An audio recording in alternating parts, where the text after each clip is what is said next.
Olá, muito boa tarde a você que está conosco aqui pelo Notícias Agrícolas, aguardando as informações de mercado. Um mercado que lá em Chicago teve um dia positivo para a soja. Altas até importantes, de mais de 30 pontos nos principais vencimentos. O mercado aí tentando recuperar parte daquelas perdas das semanas anteriores. Será que tem potencial para voltar a patamares mais elevados, buscar patamares recordes talvez? Vamos perguntar para quem está de olho no mercado, acompanhando cada movimentação. Eduardo Vanin, direto lá da Agriinvest, está aqui comigo. Bem-vindo, meu caro, muito obrigado por estar aqui com a gente. Uma semana começando positiva aí para a soja, Eduardo. O que está acontecendo? O que justifica essa boa vontade, digamos, aí dos operadores, Eduardo? Boa tarde, Alexander. Boa tarde. Boa tarde a todos. Bom, o ponto é o clima. Já desde o final de semana, as chamadas eram de alta para os contratos na Bolsa de Chicago. E aí o clima continua bastante quente. O ponto é que onde está ruim, continua ruim. E onde está bem, vai continuar bem. Mais chuvas para o leste do cinturão. O leste do rio Mississippi está bom e vai continuar bom, vai receber mais chuvas nesses próximos 10, 15 dias. Volumes 30, 70 milímetros e temperaturas mais amenas. Já no oeste do rio Mississippi, que já está ruim, as temperaturas vão continuar bem elevadas, inclusive temperaturas passando de 40 graus nas máximas do dia, e chuvas bem menores, e várias regiões sem chuva nenhuma prevista para esse período de 10, 15 dias. O resumo é, onde está ruim e vai continuar ruim, e onde está bom vai ficar ainda melhor. Ô Eduardo, isso traz preocupação já para a safra americana ou por enquanto é mais especulação? Bom, muito parecido com o ano passado. Eu diria que é quase igual.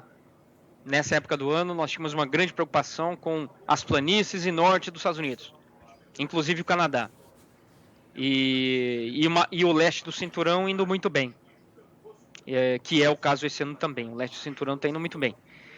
O grande divisor de águas foi o mês de agosto, quando houve já no começo do mês uma previsão de melhora nas condições e elas se confirmaram. E aí o estado de Iowa, que é o maior estado de área para o milho e o segundo da soja, foi o divisor de águas.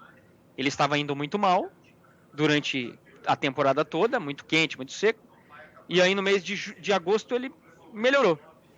Nesse ano nós temos também algo bem parecido, só que não é no norte. O norte está indo bem, Dakota do Norte, por exemplo, que esse ano teve muita chuva, foi muito frio já do começo, é mais na parte das planícies mesmo. E aí nós temos mas é um cenário bem parecido com o ano passado. A grande questão é o estado de Iowa, de novo, que está indo bem até agora, só que já tem uns dias que está sem chuva e as temperaturas lá em cima. O estado de Iowa vai ser o fiel da balança para essa temporada. Essa expectativa, essa projeção é suficiente para virar o jogo, trazer de novo aquele movimento de alta consistente para a soja e para o milho, Eduardo, na sua opinião? Ou precisa mais? Eu diria, Alexander, que de curto prazo, sim, o mercado volta a olhar a oferta, o risco, o tamanho da safra. Sempre quando, se você reparar, nesses últimos 2 meses, o mercado vem nessa dualidade. Quando se olha para a oferta, ela é pequena e tem risco. E quando se olha para a demanda, o mercado é para baixo, porque a demanda é menor, e risco de recessão, redução da liquidez, vários pontos negativos. Hoje, o mercado olhando para... Essa semana o mercado vai olhar para a oferta. E aí a gente pode ver o mercado buscando, mantendo o rally, mas eu não acredito que vai voltar nos níveis que estava, porque não tem demanda. Pois é. Complementando isso que você falou, a Administração Geral das Alfândegas da China, o governo chinês, divulgou um quadro de demanda, né, de importação da China no primeiro semestre. E a soja, Eduardo, teve um recuo aí de 5,5%. O sorgo ganhou 26%, foi o único produto que teve ampliação nesse mesmo período de janeiro a junho, comparando com o mesmo período do ano passado. E o milho também teve uma queda aí de 11%. O que está acontecendo com a China, hein, Eduardo? Bom, você falou bem aí, ó, o sorgo crescendo e o milho caindo. Sorgo cresce, assim como também se a gente pegar o trigo e a cevada, que são grãos que a China não tem tarifa de importação. A exemplo do milho. Passa da cota de 7 milhões e meio de importação, aquilo que passa tem a tarifa de importação de 10%. E aí os importadores dão preferência para grãos que não têm essa tarifa. Exemplo do sorgo. Então a explicação do porquê o sorgo cresceu, o milho caiu, é essa aí. Quando a gente olha para a soja, aí a explicação ela vai para a margem de esmagamento que está há muito tempo negativa. E, inclusive, deu uma melhoradinha essa semana, mas ainda entre 30 a 50 dólares de margem negativa a partir da soja, tanto do Brasil como também a partir da soja americana para esse ano, até dezembro, janeiro, margem bem negativa. Esse é o ponto. E aí a tendência de importação para o segundo semestre também pode ser de queda em relação ao ano passado. Essa é a grande pergunta, porque o USDA prevê um crescimento de 7, 8 milhões no esmagamento e na importação de soja para a temporada que vem. Vai acontecer esse aumento? Depende da margem de esmagamento. A China até agora não respondeu e tem que ver como é que vai ser o comportamento da China daqui para frente, certo? Sim, só para ter uma ideia, as compras de soja por parte da China nessas últimas semanas estão muito baixas. Está irreconhecível. China comprando 5 barcos, 8 barcos de soja, quando nessa época do ano deveria estar comprando 30, 35 barcos por semana. Então realmente as compras de soja por parte da China estão muito devagar. Mas a sua avaliação, Eduardo, tem a ver com essa questão da Covid por lá, desse imbróglio logístico que teve lá nos portos, ou realmente a China está consumindo mesmo, está consumindo menos, está demandando menos, enfim, isso é uma tendência, Eduardo? Bom, essa é, claro, a raiz da questão é o Covid-0, mas a margem negativa na China não vem somente por causa do Covid-0. A margem na China já vem ficando negativa há tempos, enquanto que a soja foi subindo, os derivados da soja não subiram tanto na China. Uma das questões é a inflação, isso já desde o ano passado. O que a China vem fazendo? Ela vem fazendo leilões para tentar controlar o preço interno. Isso vale para os óleos vegetais, ela tem feito leilões de óleos vegetais, de canola, óleo de soja, no seu mercado, e tem feito também leilões de soja no seu mercado. Isso acaba dando uma pressionada nos derivados na China. E aí, enquanto que a soja importada é ditada por outros fatores, Chicago, oferta, etc. e tal. Frete marítimo, que está mais caro. Quer dizer, esse casamento ele não é bom não para a indústria chinesa. Inclusive, tem tradings que esmagam tanto nos Estados Unidos como também na China, que estão revertendo soja comprada nos Estados Unidos para suas próprias indústrias americanas e repondo com soja brasileira lá para ela esmagar, com um volume até menor, para esmagar nas suas fábricas na China. A gente vê que essa arbitragem hoje ela vem acontecendo porque realmente a tentativa é perder o menos possível quando se fala em margem na China, em esmagamento. Agora, a soja realmente ela ficou em alguns momentos cara, né, no mercado internacional, mas a safra americana já projetava uma soja mais barata lá na frente. Nem compras antecipadas estão fluindo, Eduardo? Olha, há 2 meses atrás as compras antecipadas estavam, de certa forma, indo num ritmo muito bom.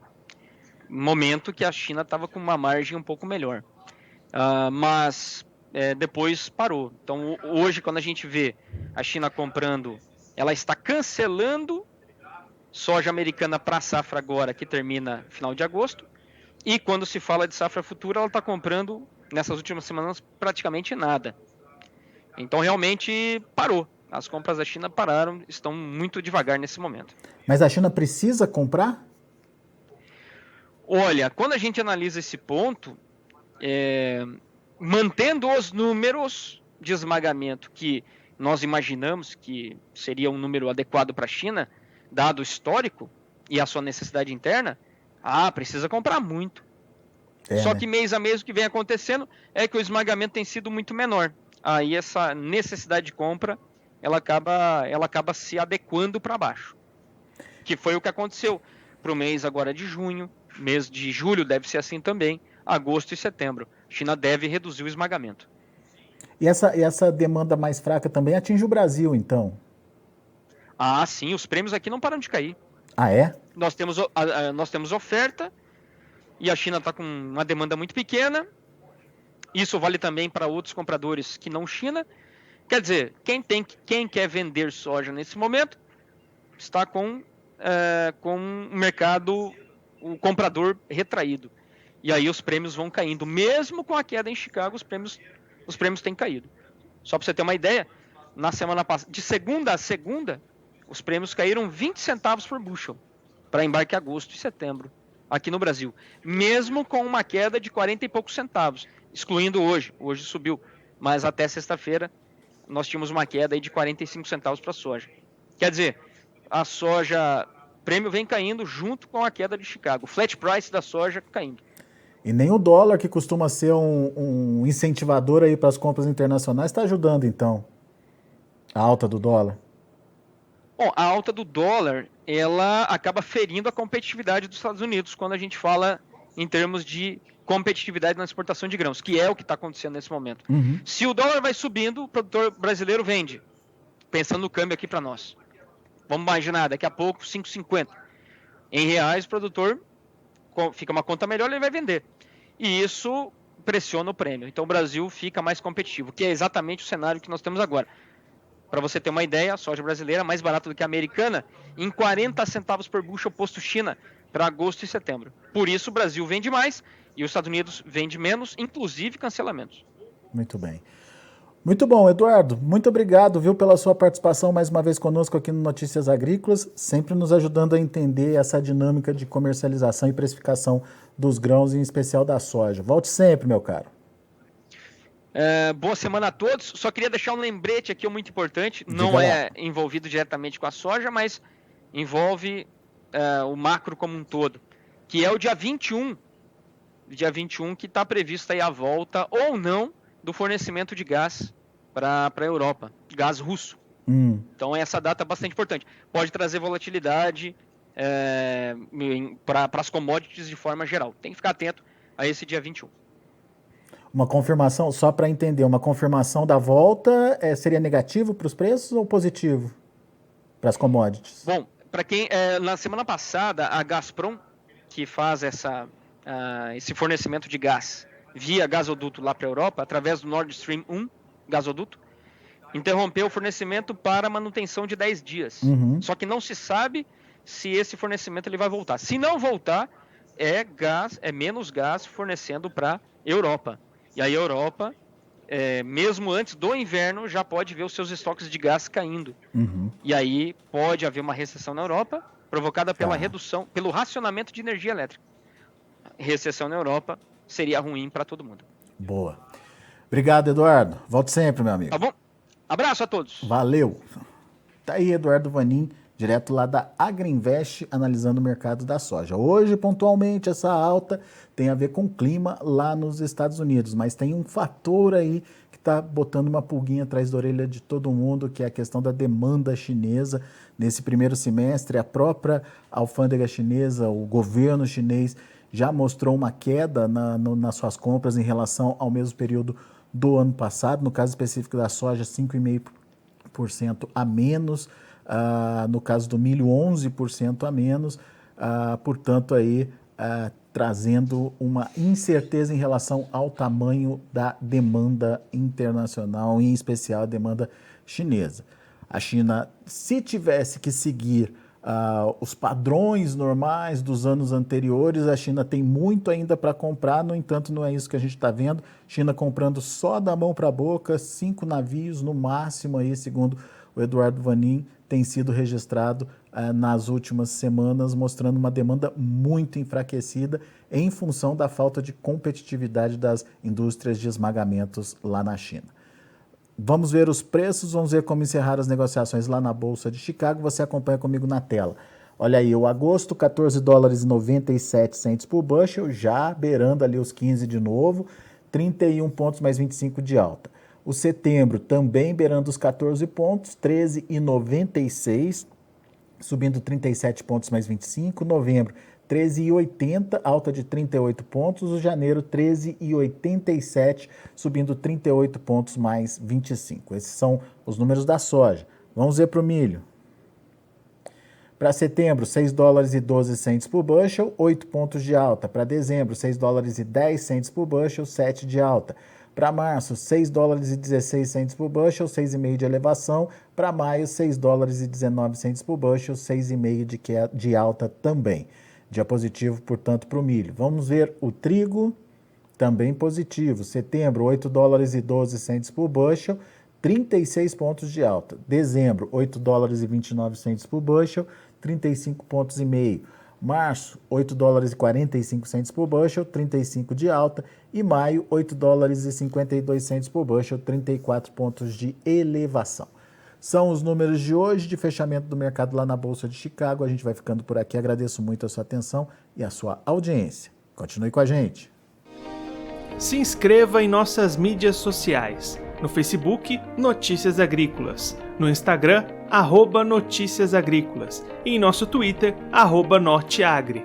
E para não perder nenhum vídeo, não se esqueça de nos acompanhar no YouTube e na Twitch, Notícias Agrícolas Oficial.